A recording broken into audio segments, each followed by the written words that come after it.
शनी शिंगणापूर येथील श्री शनेश्वर देवस्थान ट्रस्टमध्ये विश्वस्त अधिकाऱ्यांनी कोट्यवधी रुपयांचे घोटाळे केले असून तेथील विश्वस्त मंडळ बरखास्त करण्यात येईल अशी घोषणा मुख्यमंत्री देवेंद्र फडणवीस यांनी विधानसभेत केली।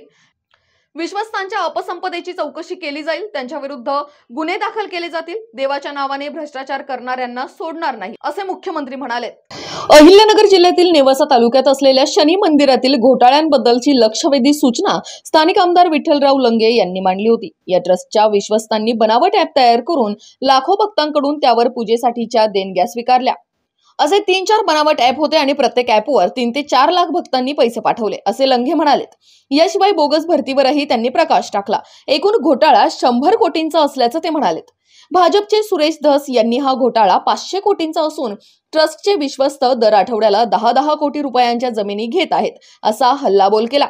श्री क्षेत्र शनी शिंगणापूर शनी देवस्थान या देवस्थानमध्ये काही कर्मचारी यांनी देवस्थानच्या अधिकृत ॲप ऐवजी बनावट ॲप तयार करून बनावट QR कोड आणि बनावट पावती पुस्तक छापून प्रचंड ऑनलाईन भ्रष्टाचार करोडो रुपयाचा केलेला आहे।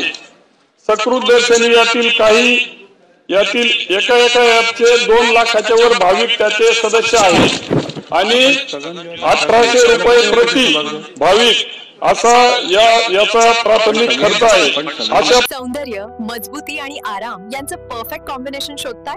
आता भेट द्या आपल्या शहरातील सर्वात विश्वासार्ह फर्निचर मॉलला। घर असो की ऑफिस, शाळा असो की हॉस्पिटल, हॉटेल असो की गार्डन, अगदी लग्न सराईसाठी विशेष फर्निचर, सगळं काही एकाच ठिकाणी। आमच्याकडे आहे आधुनिक डिझाईन्स, दीर्घकाळ टिकणारी गुणवत्ता आणि तुमच्या बजेटला साजेशा किमती। फक्त एकदाच या आणि तुमचं घर, ऑफिस किंवा इव्हेंट बदलून टाका। श्री इम्पॅक्स म्हणजे फर्निचरचं परिपूर्ण विश्व। मुख्यमंत्री देवेंद्र फडणवीस यांची घोषणा। पंढरपूरमधील विठ्ठल देवस्थान, शिर्डीतील साईबाबा संस्थांच्या धर्तीवर शनी शिंगणापूर मंदिराच्या संचालनासाठी शासकीय समिती असेल। 258 कर्मचारी होते तेव्हा मंदिराचा कारभार नीट चालायचा। विश्वस्त मंडळाने तब्बल 2447 कर्मचाऱ्यांची भरती केली। सायबर सेलच्या अतिरिक्त पोलीस महासंचालकांमार्फत बनावट ॲप घोटाळ्याची चौकशी। धर्मादायच्या एका अधिकाऱ्याने एवढे होऊनही क्लीन चिट दिलेली होती असा चुकीचा अहवाल देणाऱ्या अधिकाऱ्याची चौकशी होणार। सन्माननीय असं बोलायचं श्री सदस्य श्री विठ्ठलराव लंगे यांनी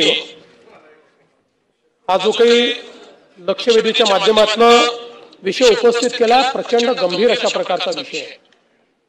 खरं म्हणजे आपल्याला लक्षात असेल की श्री विठ्ठलराव लंगेंनी हाच विषय या ठिकाणी